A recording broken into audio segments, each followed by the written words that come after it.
my oldest, Nicholas, and how organ donation affected his and our lives. Nicholas was born October 18th, 2004 at 32 weeks and was what we call intrauterine growth retarded, but otherwise healthy. So what does IUGR mean? For some unknown reason, around 20 weeks, he started to fall out of his growth window.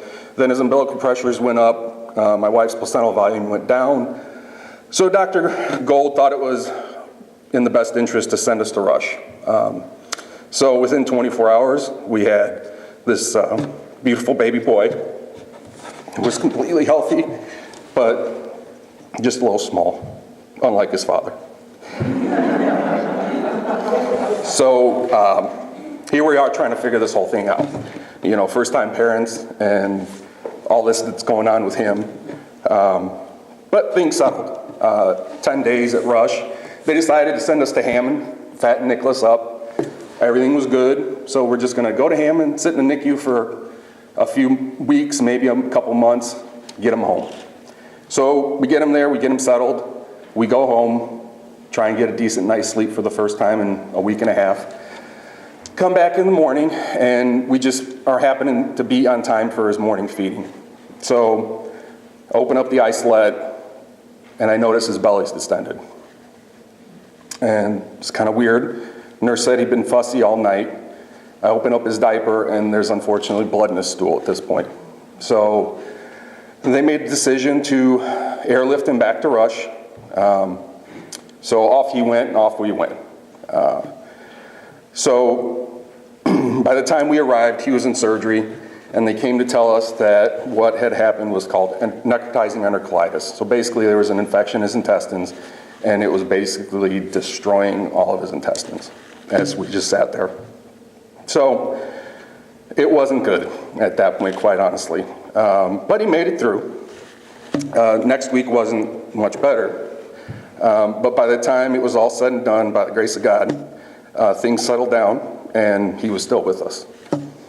So the only problem was now he only had 29 centimeters of small intestine in his rectum.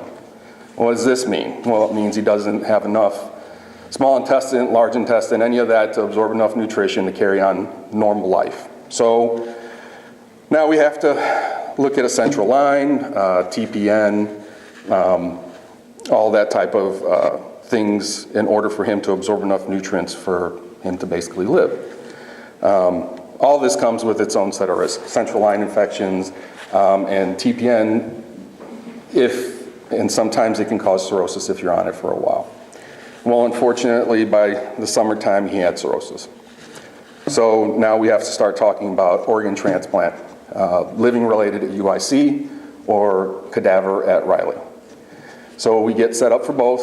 We don't know if the cadaver is going to come, so Christina, because she's tiny, her organs or intestines would fit better in his belly for living related, but if the cadaver comes, we're better off. So we're sitting there, we're going about our lives as normal as we can for the next few months, actually. And then one night the pager goes off. So I called, and they said they had a donor. So from Tennessee, and start heading down to Indy.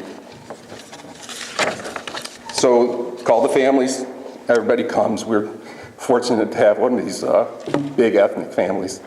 So, you know, you call one person and 50 show up. And that's not even past the first cousin. So I was terrified, obviously, normal. And my dad stops me in the hallway, and he says, "Why are you crying?" You know. And I said, "What if this transplant doesn't work and I lose him?" And his response, typical my dad, you know, the beacon of truth. He says, if he said that this transplant was the only hope I had of keeping him. The key word there being hope, because that's what organ transplant gives us. It's not promised, but it gives us the hope. So off we go. Surgery down in Indy. So of course, you know, I'm blowing everybody's cell phones up, driving down 65. We get to Riley, and fortunately my two roommates from my IU days who live in Indy show up with their mom. So for 14 hours, we're sitting in surgery with OP, Jeff, and Mrs. Lyons, and my wife and myself. Nicholas received a liver, stomach, small intestine, large intestine, and a pancreas. So multivisceral transplant. Due to the cirrhosis, all of his abdominal organs were compromised in some capacity other than his kidneys. His kidneys were solid. So OP, Jeff, and I kind of stepped out for a little bit to get some air during the surgery. And this is what, and I don't know if it's the official term, this is what I call recipient guilt, kind of hit me. I was talking to OP, and I said I felt very selfish being happy that my son was getting this amazing gift because some poor family was living through what I tried to avoid. I cannot tell you how heavily that weighed on my mind and in the months after. And of course, you know, they're awesome guys. So they just kept telling me that I should appreciate the fact that some wonderful family could look past their own devastation and try and help mine. They were right. The selfless act of organ donation should not go unrecognized. The bold individuals and their families should be recognized for being able to temporarily put their feelings aside and help complete strangers in their most desperate times. Even though Nicholas is not with us anymore, I'm still thankful for the gift that was given to us. It gave us hope in a time of despair. It proved to us that people are very generous and kind, and in the end, it showed me that God lives in all of us at every point in our lives. I still think about that family in Tennessee, and I'm thankful that they gave me a little extra time with Nicholas.